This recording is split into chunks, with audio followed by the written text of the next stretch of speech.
met Elaine at the rim of a fountain. The water bellowed from the spigot in its ornate pattern. The fact it was running at all was a miracle for our underfunded university. It was just after my 8:45 class on early horror films. No better way to start your morning than with a dissection of the infernal cauldron, I suppose. She sat on the edge of the courtyard fountain with her head buried in a textbook, a fresh brewed coffee from the commissary by her hip. Her hair draped to her collarbone and swayed in the passing breeze.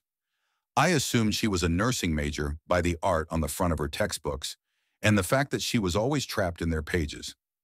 I assumed she had a keen mind, top of her class even by the way she was constantly scribbling on her notepaper.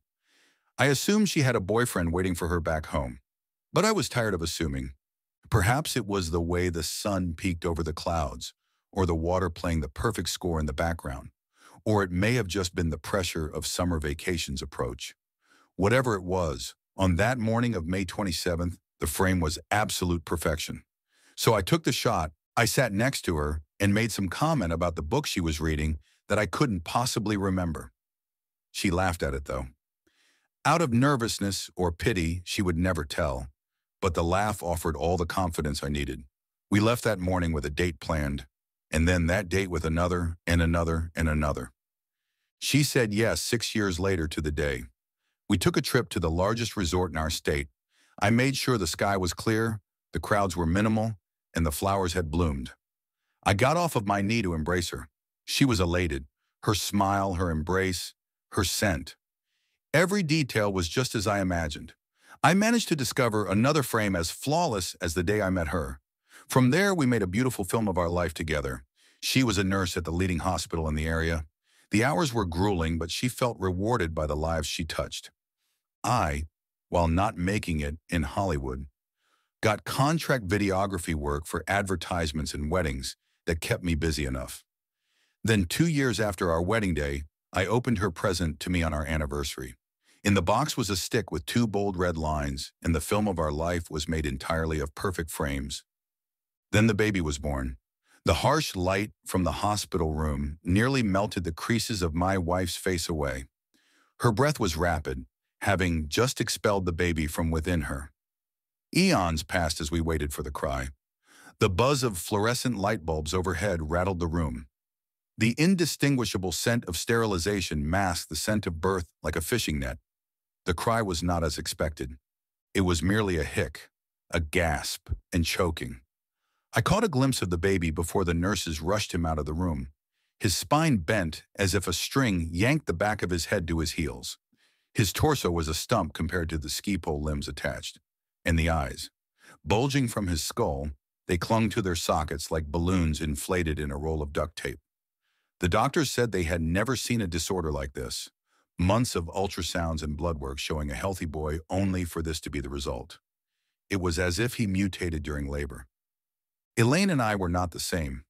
We talked less and less as every breath now needed to be spent on keeping it alive a little longer.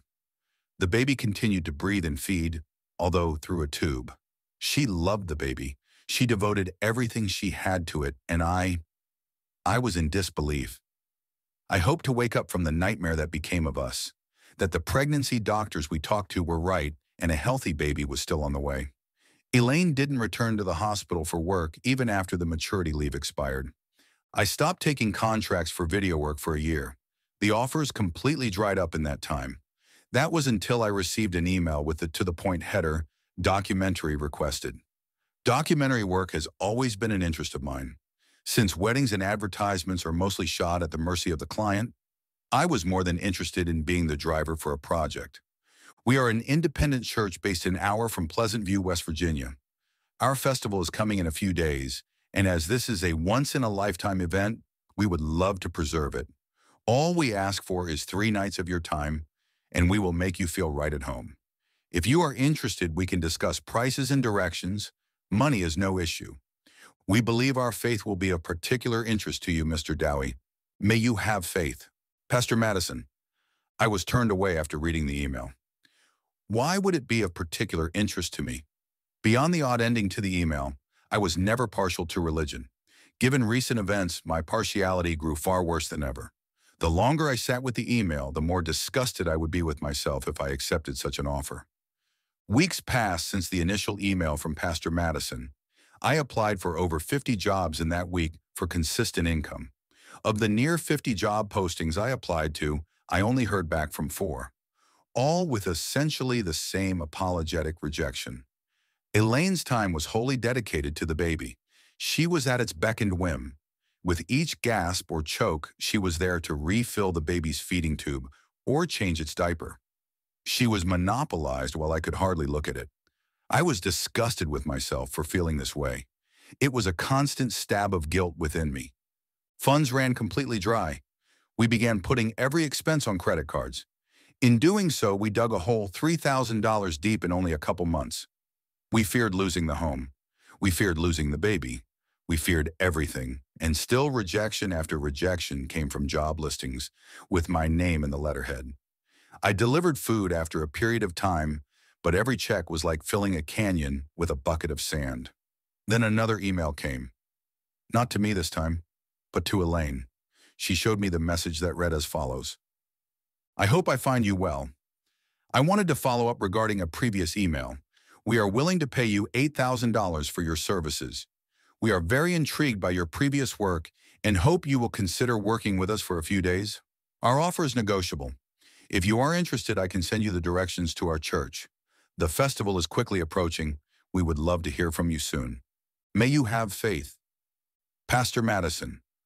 I felt my integrity deteriorate as I read through the email. $8,000 for 3 days sounded too good to be an actual offer. Options were slim at the time, however, and 3 days away would be a much-needed break from life, even if it was spent hearing this pastor proselytize. Perhaps a once-in-a-lifetime festival could even be fun. I told Elaine that I would take the offer. It was the first time I had seen her with an authentic smile since the baby was born. I decided her smiles were worth selling out for a church for the next couple of days. I opened my laptop and emailed Pastor Madison back for directions. 3 days until the festival. Pleasant View was only a 2-hour drive from my home. As instructed by Pastor Madison, I pulled onto a back road that devolved from pavement to gravel and then dirt. The dirt ended in an encircling tree line only 10 minutes from the main road. The remaining 50-minute journey needed to be completed on foot, not a simple hike with all of the film gear I was lugging. I took my phone from my pocket and sent a text to Elaine, notifying her of my arrival. The 1 bar of signal I was sure would be the last for the next 3 days. After briefly worrying about leaving my car, I submerged myself into the sprawling woods. An hour later, I emerged from the bramble and leaf-coated forest to an open passing. Buildings speckled the grass with what seemed to be little forethought. Huts would be a generous term for such structures. Stacked logs plictured together by dried clay formed the exterior walls, each one uniquely assembled but collectively shared in their state of decay. The only buildings large enough to fit more than 3 people in them were a structure in the middle of a 1-acre fenced-in field and a church nestled in the village center. The top of the spire was a vacant seat for a cross. I considered getting a shot of the village to prove this wasn't just a film set I stumbled onto when a figure approached. The man wore a crisp white alb ordained with a Jerusalem cross stitched with golden fabric. A wine-red sash draped around his neck embroidered with the same golden stitching. He appeared to glide across the dirt path. Each of his steps were careful and deliberate. The man kept pure black hair tight to his scalp. No evidence of hair remained below his eyebrows. Gray didn't dare show regardless of the wrinkles appearing at the corners of his eyes. His irises cloaked his pupils perfectly. Pastor Madison, I assume, I said, extending my hand. We appreciate your time, Mr. Dowhy. His voice was smooth, as if the world's troubles were just set at ease. His hand was soft and light as it shook mine. His presence was strangely inoffensive, like it was constructed to never be disliked by any stranger. Please take this. He extended an envelope. Upon opening it, I found a check for $4,000. The other half I was sure would come after the festival. It seemed rude in that moment to confirm. He had a nature that was difficult to question, so I thanked him for the early payment and put it into my wallet. The picture of me and my wife met my eyes from the billfold. Our smiles are carved onto our faces. I remember the intense labor it took to wear a smile that day. We peeked over the vast white nothing, introduced to the image by a crease of my own making nearly a year prior. I felt a stab in my gut each time I saw the image. The crease did not prevent the stab, but the crease remained. Allow me to show you around our town before your first service. I felt as though there wasn't much I couldn't see from our current position, but I obliged. As we walked towards the heart of the village, he directed my attention to each of the structures, giving a story of each of the families who lived there. He spoke glowingly of each family and named each member. He pointed my attention to the creek where they washed their garments, the open field where the children all played, and the rickety well that dried into nothing more than a safety hazard to be avoided at all times. But I could barely hear his hypnotically mundane voice as my attention was drawn to the fenced-in field. A group of women knelt by one of the standing cattle.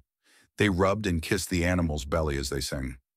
I thought to ask the pastor about the strange display, but decided it would be best to hold my tongue. His nature, still difficult to question. He spoke instead. "The sun is almost down. It is time for our service."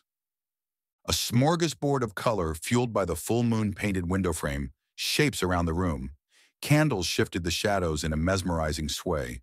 The blurred hills of congregation heads peeked just into the picture. Pastor Madison prepared to deliver his sermon to the village residents, filling the 30-pew seats. Audio levels were as perfect as could be hoped in the open nave. The rustle and mumbles of the congregation ceased when Pastor Madison stepped forward to begin. "Let there be a time for each of us, a time beyond the trials of today, that we may find all things." Upon rechecking the viewfinder, there was a little too much headroom above the pastor. I made the proper adjustment to satisfaction. We can rip away the flaws and failures manifest in our current form through faith in the truth revealed to us. The lighting in the church was causing the temperature to run a little too warm for my liking. I quickly dove into the camera settings and adjusted the white balance using Pastor Madison's robe as a reference. I winced at the mistake. A failure due to lack of practice, I assured myself. Give him your faith so that we may yet again purge the world of its wrongdoings. A door behind the pastor creaks open, and the congregation stands in a roaring applause, blocking both the camera and my own view of the pulpit. I could only find slim sight lines between the shoulders of the congregation and their flurry of clapping hands. I slammed the tripod together and moved to the aisle for a clear view of the pulpit once more. What stood there was incomprehensible. It appeared to be the shape of a human. I could see the outline of arms, legs, and a head, but it shifted. It was as if the thing had to actively work to contain itself to that form. The features of the being melted and folded in on itself. Its skin was charcoal black with specks of pale that gave it the appearance of snow falling on a tinted window. The camera could not see this. Where the thing should be in the frame only showed as a white smudge that dimmed the rest of the light in the image. The aisle door creaked open just a foot behind me. "Behold the manifestation of death." A woman entered with dirt staining the lower portion of her dress. She held something in her arms, a small creature shielded by her shoulder. An all too familiar hick and gasp and choking wafted from the creature. It was a calf with a bend in the spine, a stumpy torso, and the eyes. The eyes clung to their sockets with the same desperation as the baby's. The woman ushered the calf to the altar and got on a knee before presenting it to the being. Pastor Madison and the congregation muttered in a language unfamiliar to me.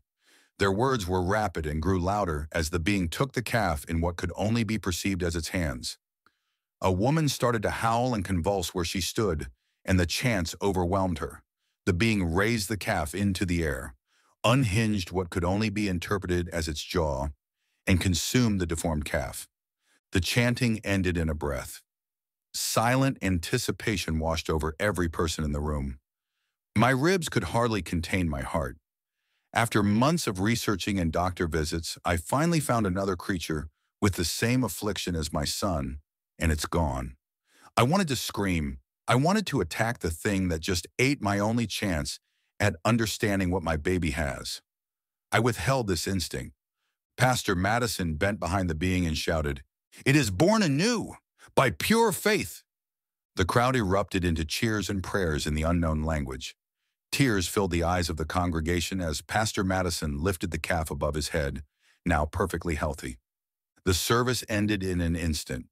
The congregation emptied past me, and the being slipped into the back room, leaving only Pastor Madison and I in the nave.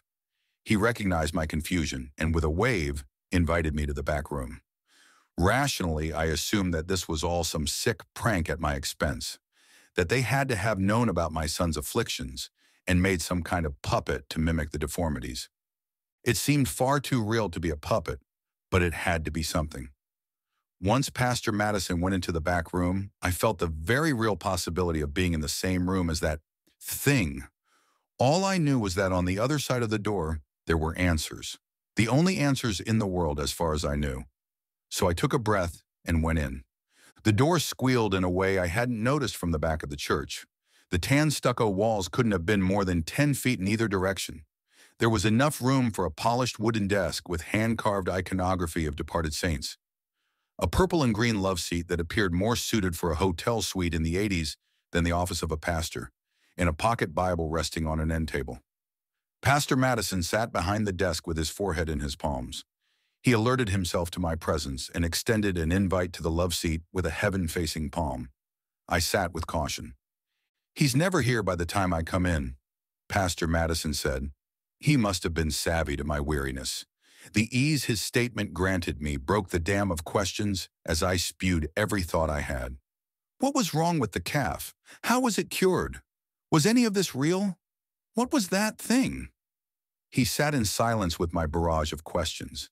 His inoffensive face remained stoic as they bounced around in his head until he spoke. "That was my son's Bible before he passed.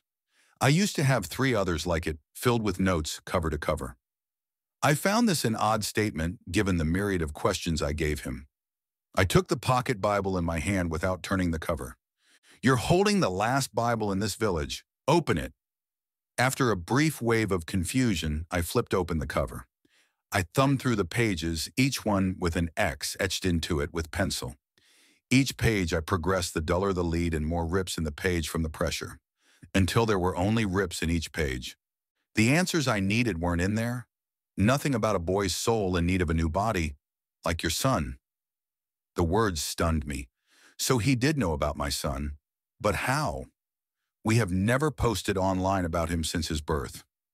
I knew no one from this part of the state and had no reason to pass through a town an hour from civilization. But ultimately, he wasn't wrong. This place offered the only chance my son had at a long, fulfilling life. Without any other possible explanation for such a spectacle, I believed it. I had faith. A long pause followed, broken by his voice. "Let me show you where you will be staying." The sun descended behind the skyline hours ago at this point. I knew my stay would likely not be a comfortable one. In such an impoverished rural community, each roof is only suited for the families within. Honestly, they were probably a few rooms short of suited. I followed the pastor to my living quarters without a word being spoken. I followed him past the rickety fence, the dilapidated well that erupted a musty odor, and into the second largest building in the village, the barn. We entered the hayloft, a spacious room in all dimensions, but height as the ceiling nearly grazed my scalp. Hay bales lining the baseboards and stacking to the low ceiling in areas. Other than hay, an iron-framed bed sat below a broken window paired with a bucket to its side. The windowsill was splattered in red. Pastor Madison apologized for the state of the room and mentioned the likelihood of hearing some noises in the night. "It'll likely be mice. It's best to ignore them," he said in a stern voice. I assured him it was no issue at all. I wasn't going to be staying long anyways. Then he left in a hurry. The moonlight gave the hayloft a tint of sickly pale white. Hours passed since entering the hayloft before I found an ounce of comfort, and still the springs of the mattress would not relent. I rolled to my opposite side, jab. I stretch out onto my back, jab. I yawned, thud. I sat up in an instant. The moon's light poorly painted the room, leaving vast corners in pure darkness. I called out to the void with quivering breath. No response. Peeking just beyond the corner of the shadows was a trail of once stacked hay bales. My mind went to the being at church service. If this place held such mysteries as that being, what else could be lurking here? Anger grew from desperation, and I hurled the bucket into the darkness. The clang of the bucket meeting the floorboards forced a high-pitched shriek out of the darkness. A figure darted for the door and shot down the stairs, stomping on each step as it descended. Without thought, I followed. The field in the village beyond was motionless. I desperately scanned the area for who or what that thing was, watching me sleep. I walked around the barn, ignoring the few cattle that chose to sleep under the stars for the night. They were undisturbed, which gave me relief. That is until I saw it, a figure no more than 50 yards hunched down in the grass. I could make out the back of a head and shoulders. Even at its imagined full height, it seemed small. I approached it cautiously. Each step I took was mindful of my feet, careful not to catch a twig or dry leaf under my weight. I still was not quiet enough. It jolted up and turned to face me. It was a girl no older than 10 years. Her body was frail, and her brown hair matted to her head. Her eyes swelled with panic at the sight of me. She was unusual, even beyond her obvious neglect. Her upper lip weaved in an M shape, up to the outer corner of each of her nostrils. Her hand slapped over her mouth, covering the blemish in embarrassment. She drops the basket woven of hay into the grass. I could hear her breath pulse through her chest as I stepped closer. She retreated, keeping a constant distance between us. Tears formed in her eye and reflected in the moonlight. Not knowing sign language, I crossed my forearms over my heart as I asked her to trust me. I approached her slowly, her breath faster with each step. I bent over to her hay basket, 3 wineberries scattered from within it.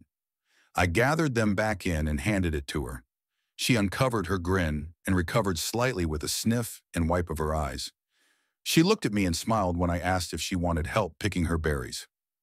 I smiled when she nodded yes. We spent the next hour gathering berries into her basket. When we split up, I would gather a palm full, go to her, and dump them into her basket. She came alive a little more with each berry we collected. When the light of the sun became noticeable on the face of the hills, fear hit her once again. I thought of my son. Should he live long enough to be aware of himself, would he fear the sun too? I paused at her side after dumping a palm of berries. After a moment of thought, I looked into her eyes and told her what I saw the night before, about the sick calf who was cured in the church, about the being that cured it, and that she could have a body that matched the beauty of her soul. I hoped she would be elated to hear the news, that she would be so excited to go to the church with me that evening and be cured. But she concealed her mouth with her palm once again and ran for the barn, her eyes once more filled with tears. 2 days until the festival, the sun filled the hayloft with fury. The previous night felt so far away, but after confirming on my phone, it was only 2 hours ago. The bed protested as I staggered to my feet. My mind immediately went to the girl. I hated referring to her as the girl, but it hadn't occurred to me to ask for her name. The floorboards cracked and popped as I approached the stairs. My mouth opened to call to her, but ultimately the air was best if left silent. I descended the stairs with my camera equipment alone. The morning light intensified to midday after shooting B-roll of the church, barn, and a couple other residential buildings. As the day aged, I got some shots of the village residents. A wife rinsed the family laundry in the creek and pinned them to a clothesline. Her right leg, just a few inches shy of her left, gave her a distinct limp, assisted by a twisted wooden cane. A husband with a hunch that curled his shoulders inward posted against his doorframe as he popped smoke into the air from his pipe. A group of 5 kids in a backyard playing sword fight with sticks scavenged from the tree line, each with their own blemish. A burn, a scar, a lazy eye, a missing hand, and the last with Down syndrome. Each person I approached seemed to have some abnormality, and each one recoiled from the camera once they were aware of its presence. I returned to the barn in the evening, just before the sky shed its blue. As I climbed the stairs, I heard a scurry of feet from the hayloft. When I entered the room, it seemed unchanged. The bucket still resting at the end of its violent journey across the room, the hay bales remained spilled from the top of the stack, and the girl concealed in her usual hiding place. The only difference from that morning were the berries. A group of berries baked at the ledge of the shattered window. I took a step or two towards the berries and was met with a hiss behind me. I turned and caught a glimpse of the girl before she ducked back behind the hay bales. I assumed it was meant to be a shush that her lips would not allow. I snuck behind the hay with her. She was tucked in a ball with her mouth concealed by her knees. I tried to console her with a touch, but she dodged my hand with a jolt. I whispered my apologies to her, which was met with another hiss, the first time her eyes met mine since the night prior. A pause opened a chasm between us. A faint gust of wind blew into the room from the broken window. The sound whistled past the shards of glass that still held onto the frame and brushed the loose straw against the floor. The sound was enough to pique the girl's interest. She darted her head around the bales of hay for a glance at her berries. They remained unchanged. She paused at this realization before retreating behind her knees once more. I offered an apology for offending her, and that my intention was not to hurt her feelings at all. She offered nothing in response. After a moment of consideration, I fished in my pocket and revealed my wallet. Flipping open the fold, I removed my family portrait from its plastic sheath, the crease held firm by the pressure of time. With pins in my lungs, I flipped the white corner to reveal my son. His form was just as haunting as the first day I saw him. I turned it so that she could see. I told her of my son's ailment, that he has looked that way since birth, and that I now see that he can be cured here. She tapped my son with her pointer finger. I couldn't gather the meaning by the look in her eye, but I assured her she wasn't wrong to see that he looked like the calf born here on my first day.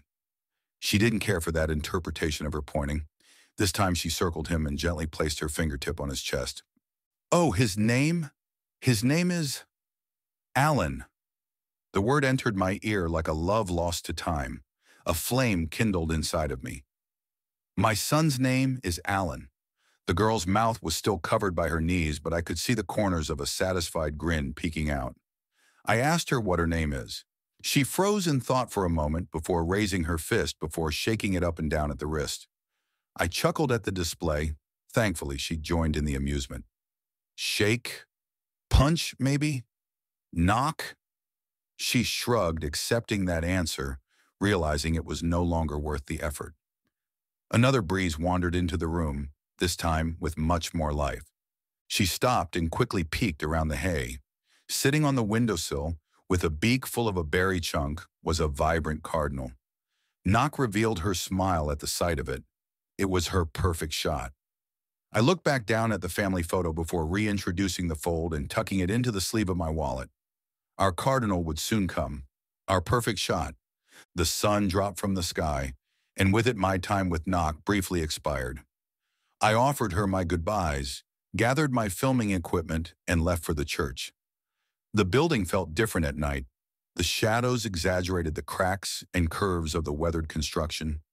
Candlelight flicked through the glass panes and wove over the grass, contained in their squares. Pastor Madison's voice vibrated through the slits in the wood. This building offered me a taste of hope for the first time in over a year, but now a bitter note has seeped into my palate. I couldn't place the reason. Just before entering, I felt a tug at my sleeve. I turned, a bit more startled than I cared to admit, to see Knock, her cleft lip unapologetically visible. A pleasant sight. I asked her what she was doing outside of the church. I told her she didn't have to follow me inside, that it was okay to remain how she is. Inside, the roar of the congregation extinguished the insects playing their song for the moon. Knock raised her forearms and crossed them over her chest, then pointed to mine. I trust you, she said through a soft but rusty voice. Together we crack open the doors of the church. The bitter flavor was all the more present. It stood at the altar, its features shift in the midnight snow of its skin. Knock wrapped her petite fingers around my forearm at the sight of it. The congregation was brought to silence at our step. What is this? Pastor Madison called out beyond the walls of the church. Each step we took down the aisle brought more detail to the pastor's expression. Concern, fear, then panic were plastered in his eyes. Doubt crept into me. I considered grabbing Knock by the wrist and pulling her from this place, but she was already out of my reach. Her neck craned to look up at the face of the being now directly above her. It was noticeably taller than the night before.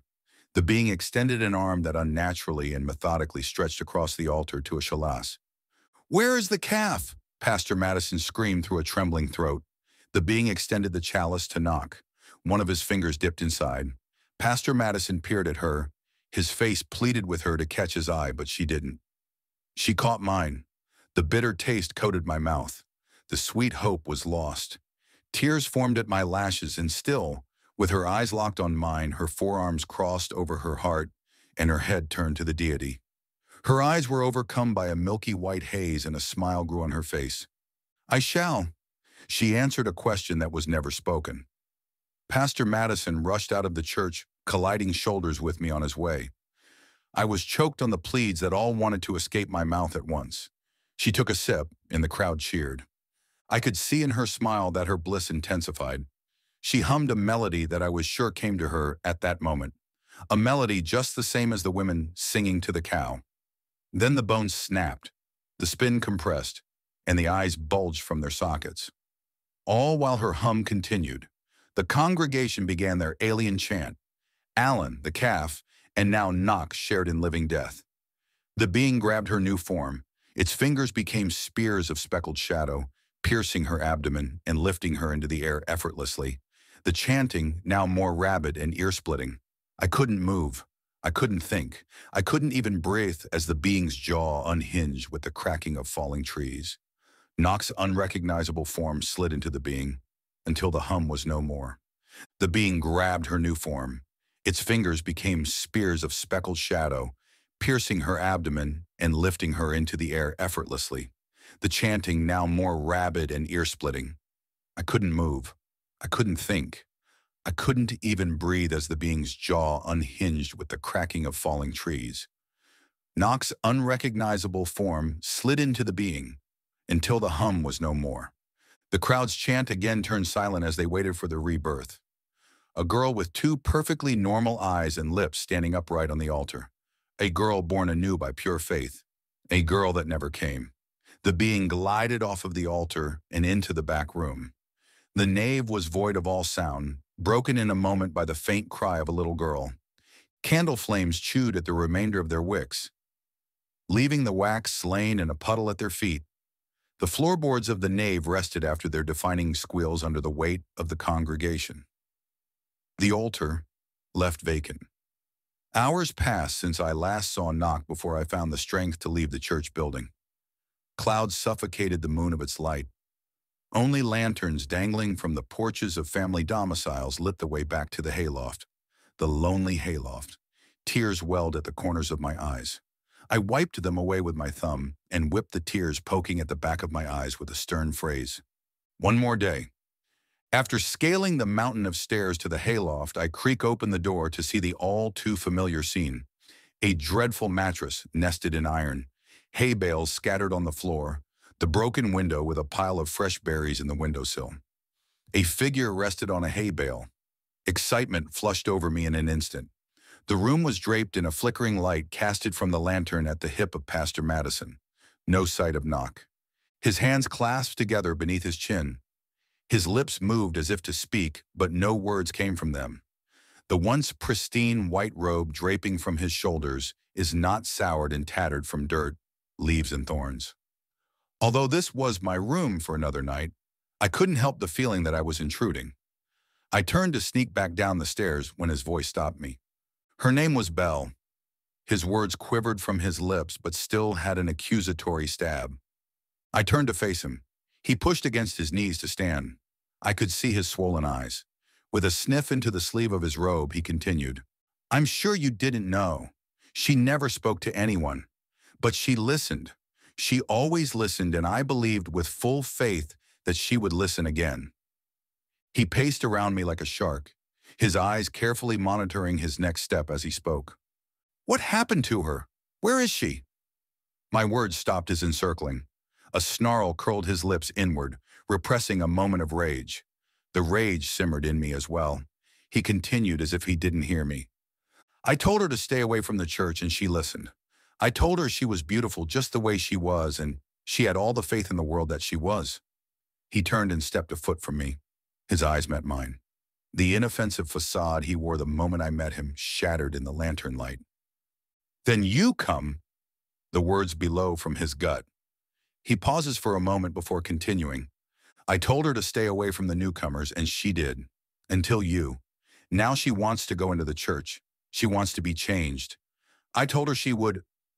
He looked up to the heavens as if gravity would keep his tear ducts at bay. Defeated, he sits back on the hay bale for a moment. I told her she would see her brother again. The words were faint like the wings of a gnat. A pause followed, filled only by our breath. What happened to her? I insisted with a stern tone. He eased to his feet with the lantern in hand. She lost her faith, he admitted. I tracked him as he walked to the top of the stairs. Keep the faith, Mr. Dowhy. That is all I ask. He whispered with a growl in his throat. Then he and his lantern faded down the stairs, leaving darkness in their wake. The day of the festival. The morning beat my eyelids open with a blinding ray. I begrudgingly stood from the clutch of the rickety mattress. I looked at the camera gear I stacked in the corner, batteries glowing their solid green eyes as they hang on the sockets of their chargers. I knew there was still a job to be done, but how could I find a minuscule amount of care? I started to grow concerned that I wasn't there to film the documentary anyway. I left the hayloft empty-handed, descended the stairs and walked. I circled around the family huts. Every face I saw wore a smile. Many of the children danced or ran through the open grass. A couple of residents even waved hello. Still, their voices remained a mystery, until I heard a woman call out to me. Would you like some tea? I turned to see the wife with the shortened right leg and twisted cane gesturing into her home. I debated continuing in my sulk, but I was beginning to feel a bit parched by that time, so I entered. The interior was just as dilapidated as the outside. Cobwebs dressed the corners of the single room. Splinters of sunlight glowed between the decayed wood paneling. I sat at the table while a kettle dangled by a chain over an open fireplace. I tried to make small talk about the upcoming festival. Oh yes, we are so delighted to be going home soon. She said, Is this not your home? No, we've all only been here for about a month. I guess all of us have, except for you. I remember when the pastor finally messaged you. He ruined one of his last good robes in those woods. My stomach churned.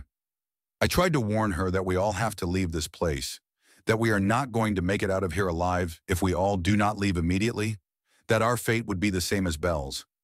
The sickening snap of her bones echoed in my mind. Her lips turned, not in fear or concern like I hoped, but in pity as she tapped her finger against the handle of her cane. I was real sorry to see what happened to your girl, but we were all promised a cure, and we have the good faith to get it. Evening rolled in with the heavy dread. People gathered outside of the barn for the festivities. Lanterns hung from broken broomsticks and pitchforks stuck into the dirt in the open field by the barn. The light circled the cluster of people as they danced, laughed, and clapped to the tune of a fiddler with a missing foot. I stood outside the cluster. My camera equipment was still resting in the hayloft. There were no perfect shots here. I watched the tree line. I contemplated making the trek to my car 1,000 times that day to avoid what was sure to be a grisly display. But every time I look, it feels more like a wall, like there was truly no space between the trees. We were all ensnared. A figure approached from the dirt path connecting to the center of the village. I dreaded the deity's approach, but this figure was far too pale. It was Pastor Madison, a sight that made my brow sweat even more. He balanced 2 trays of identical chalices on top of each other in his hands, his robe still tattered from the night before. Now is the time for each of us, the time to shed our flawed reality and be born anew. Please grab your cup, everyone. Pastor Madison called over the crowd, the facade glued together again behind a pleasant smile. The group did what they were told, each once grabbing their cup and stepping away from the cluster that formed around Pastor Madison. The cluster dwindled until there was 1 cup remaining on the tray. Pastor Madison caught me in his gaze in an instant. My spine squirmed within me as he approached, the last cup extended. Be of good faith for your son, he whispers through his teeth with the cup extended to my chest. I take the cup and consider his words for a moment. Despite what happened to Belle, could this still be the only chance my boy has? I looked down into the cup. Black liquid reflected my image back at me. I watched as my face distorted to the ripples. Drink, and you shall be made in the true image, Pastor Madison called over his followers. One by one, each of them sucked down the black ichor with hearts full of faith. A portrait of myself on a dust canvas stared back at me again from within the chalice. I turned and walked to the well, dumping the cup into its chasm. However, the sound that arose was not that of liquid meeting its likeness or ichors splashing against concrete. It was a peculiar sound. I peeked over the cobble wall to investigate. A pit of despair awaited me. At the bottom was a pile of the faithless and faithful alike, a mantle of distorted hooves and fur amassing dozens of corpses. At the peak of the atrocious pile lied a body of contorted spine, bulging eyes and cleft lip, skin sucked to bone, leaving only the shell. I ran for the tree line, rushing past the collection of doomed followers sucking the last of their poison. A warm melody trickled from the lips of the most eager, an opener for the thunder of crushing bone. I gave myself no time to pity them. The tree line was just meters away and coming fast. I suppressed the sinking feeling of being trapped there. Escape was my sole thought, even if I had to smash through an invisible wall.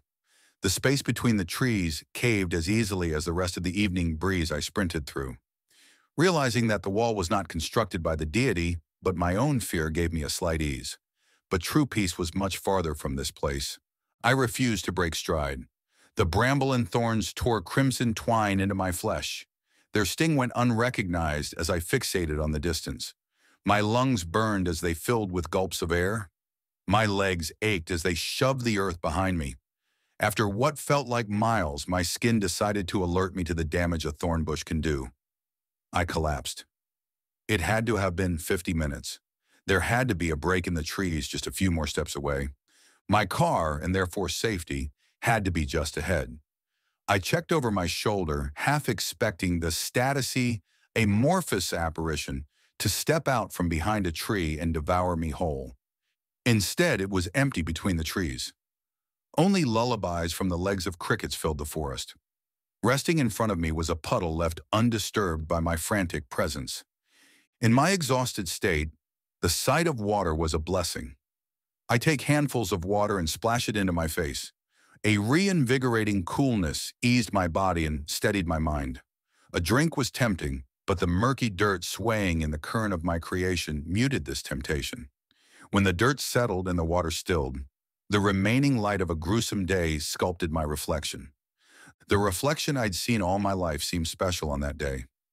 I fished in my pocket and pulled my wallet from its depths.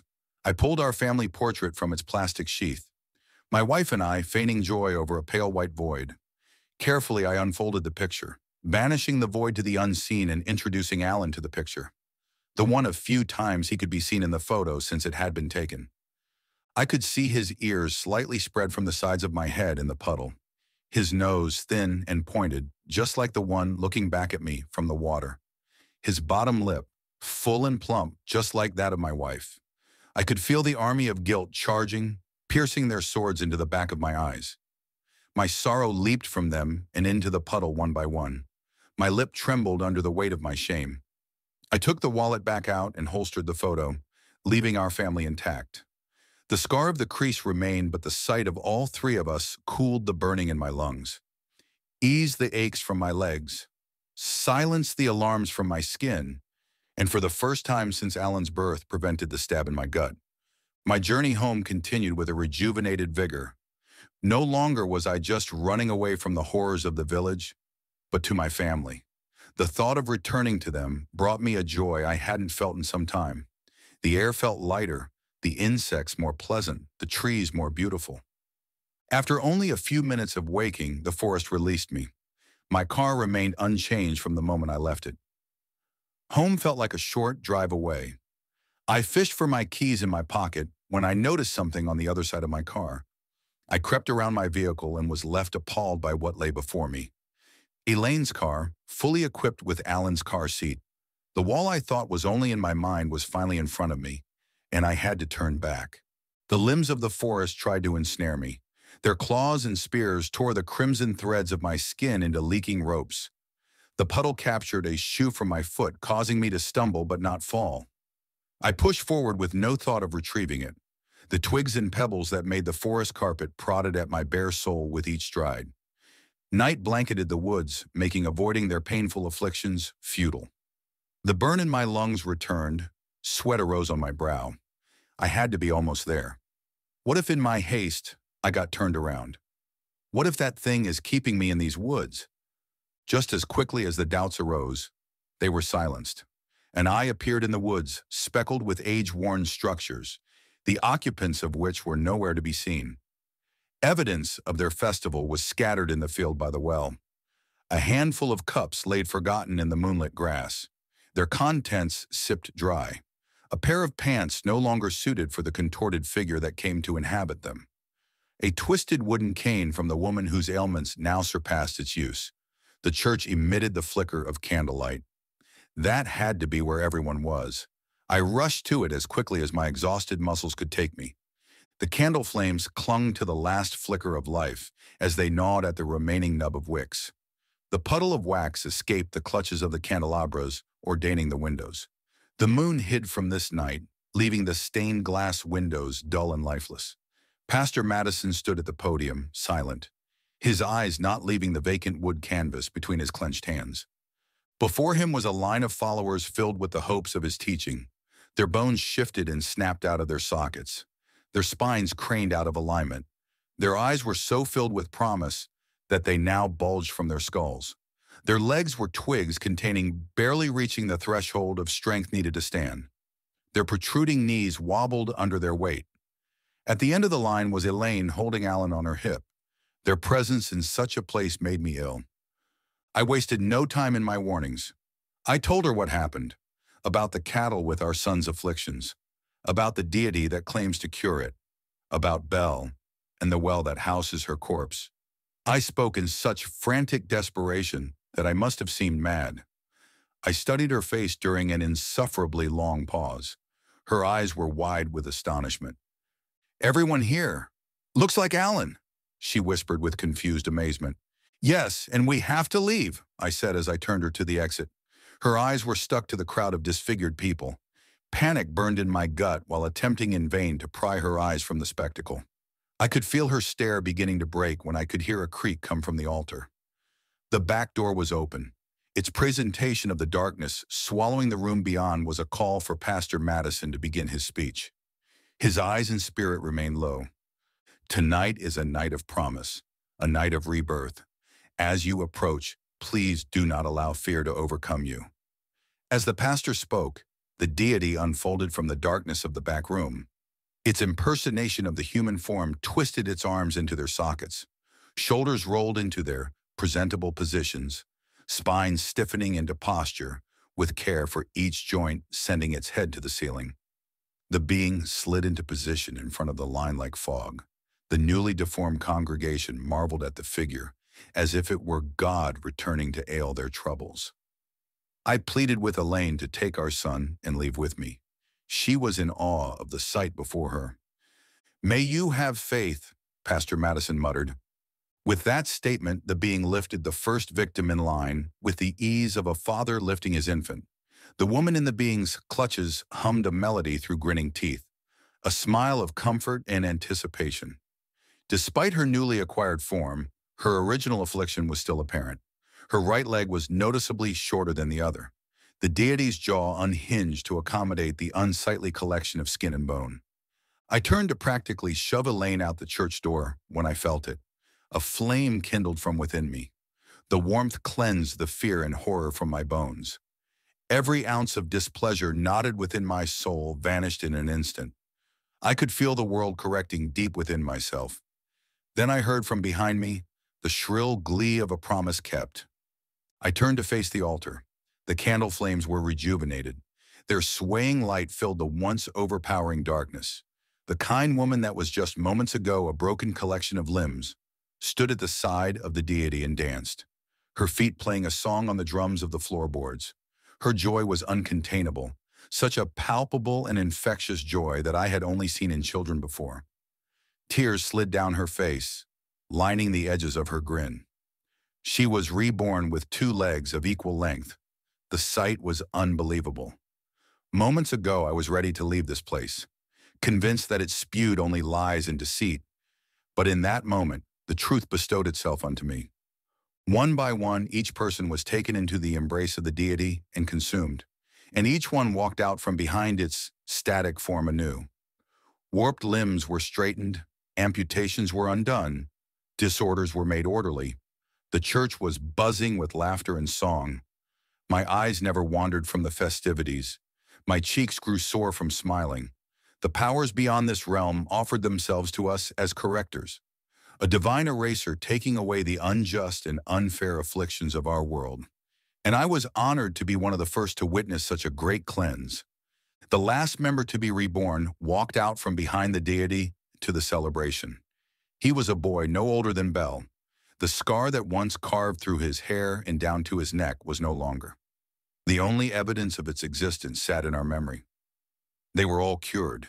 Each one believed in the promise they were told, and each one rewarded with a new life. The manifestation of death was conquered in minutes by this angel. An angel stood at the altar. An angel promised a better life for all of us. An angel now stared right at me. The unification of our gaze brought a deep feeling of honor to me.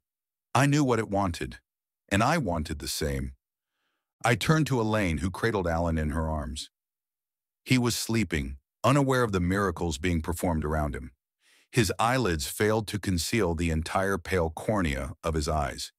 His neck bent backwards with its usual violence.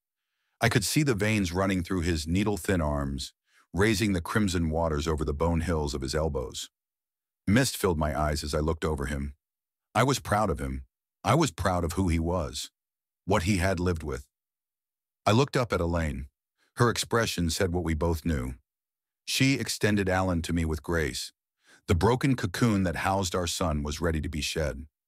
The candlelight felt even brighter when I took Alan into my arms. I took precaution to not jar him as I transitioned between steps. The aisle stretched for miles. The festivities ceased. The newborn congregation watched my son with warm smiles, ready to accept him in his new form. They began their chant in a soft and caring whisper. The foreign language had a gentle touch to the ear. Listening to their chants, I knew it must have been the language of heaven. The fact hit me like the warmth of a summer sun. The deity stood just feet away from us. Its eye divots remained steady under the waves of its features. They stayed focused on us as we approached. The closer we came, the more its human form muddled at the border, like the container was cracking to the pressure. It may have been a trick on the eye from the candlelight, but the constant folding of its features appeared to mold a smile. I stood before it, feeling unworthy of its presence. The smell of sweet fruit enveloped my nostrils. My neck strained to meet its crater eyes.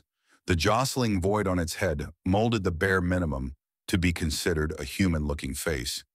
Yet the bare minimum was the most beautiful face I had ever seen. My cheeks went from a sore pain to a numb acceptance of the smile I'd been wearing. It was as if love and joy manifested in front of me in the form of pure beauty. A song came to me in my bliss. Humming to the tune was as natural as breathing. I knew I had never heard such a melancholic melody before, except maybe once from Bel. It felt comforting that her song would come to me at that moment, that in some way she would be redeemed by my faith, by my son's faith. The deity, looking down at me with the loving eyes of a father, reached toward Pastor Madison.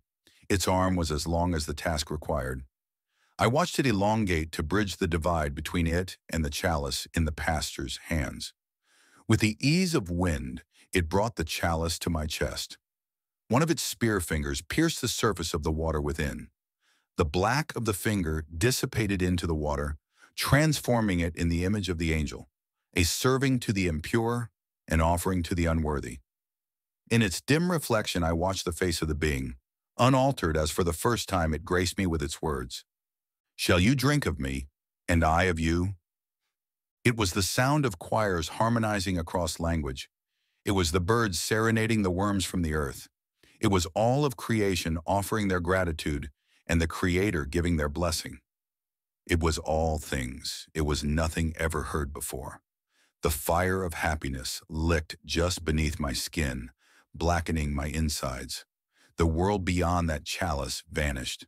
Nothing had any matter or consequence once I heard its words.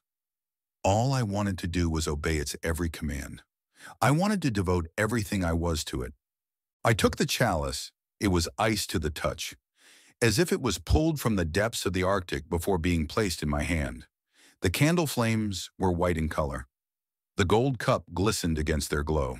The chants from the congregation boiled into a synchronous shout. Their passion warmed me further. It fueled my desire to worship and obey. "I shall," I whispered. My acceptance invited my God's hand. Palm to the heavens and pointed fingertips rested delicately in a row. My son was still resting on my hip, his poor body crumpled at my side, resting the beautiful soul buried within. The hand of God beckoned for him, offered to mold the body in the image of the soul. I handed my son to him. The hand grew to accommodate his petite frame. My son now in its possession, my destiny lied within a cup. God's fingers wrapped around Alan, a cup filled with the Igor of his blessing, filled with a life void of imperfections. The hand raised my son to the ceiling to eye level. My lips pursed around the rim of the cup, warming the frozen rim. I opened my eyes to watch the ichor roll to my lips. The divine chants boomed from the crowd. God's jaws opened to the size of my son. I met myself at the rim of the chalice. The ichor was still in that moment. Plastered on its surface was a shot as imperfect as a shot could be. The hair under my nose grew like the thorns of a bramble bush. Tears had been leaking from my eyes without my knowledge. Eyes that saw the truth once and allowed it to muddy before them. Muddied in a milky haze, the eyes of Belle. In an instant, the burning white candles became their dying selves once more. The sweet smell of fruit turned to a suffocating, damp rot. And the God I had just offered my son to turned to the monster I knew it to be. Without hesitation, I splashed the being with the ichor of my cup. The liquid kicked steam into the air at contact with the being's flesh. A screech that pierced my eardrums, cut from the depths of the creature, before its black form receded to a shadow on the floor and darted into the back room. My son plummeted from the ceiling. I dashed to him in a panic, stretching my arms out to save him from the harsh wood below. Thud. The sound silenced the room. Even flames of the candles ceased their flicking. Only my breath could be heard. I could feel a heavy weight in my arms. His weight. Alan was safe. I held him close to my chest, thankful for his safety. Elaine ran to us and wrapped us both in an embrace, truly together for the first time. A scream only born of pure anguish broke through the air. Pastor Madison rushed to a figure sprawled onto the floor where the being once stood. Pastor fell to his knees and scooped the figure into his grasp. It was a boy. At one point it was a boy no older than 2, judging by the tiny, severely decayed body. Patches of bone poked through the rotted flesh at his chin, brow, and forehead. An arm was snapped from its body on collision. The clothes tattered over the boy were stained the color of liquefied death. Yet the pastor mourned him as though his death was fresh, stroking the remaining hairs that clung to its scalp, watching them fall onto his palm. A father in need of a son, holding the body in need of a soul. I took Elaine by the hand and Alan on my hip and walked down the middle aisle to the exit. "You took my daughter. Now you bring my son to me. That's my boy in that disgusting body. His soul belongs to my boy," the pastor shouted through the sorrow in his throat, his final plea to an empty church. His congregation undoubtedly shriveled at the bottom of the well, his faith finally lost. 2 weeks after the festival, the moon ushered in another day. I gave Elaine a kiss and offered to take Alan to bed so she could rest after her first shift back at the hospital. I took Alan up the stairs, listening to their joyous creaks. He was as beautiful as he had always been. I was grateful every night that I could see it. He was a little fussy still, so I decided to calm him with a story. However, before I could rifle through the books on his shelf, I no longer heard him. The fussing required more energy than he had in his little body, and he rested. His chest delicately pulsed. I could hear the slight hiss of air passing through his nose. I placed my hand on the crown of his head and rubbed his forehead with my thumb. As I eased him into a comfortable sleep, I heard a tune, a familiar tune sung in the chirps of a bird. Standing in the windowsill was the vocalist singing his haunting song. A vibrant cardinal, pecking at the berries that were never there.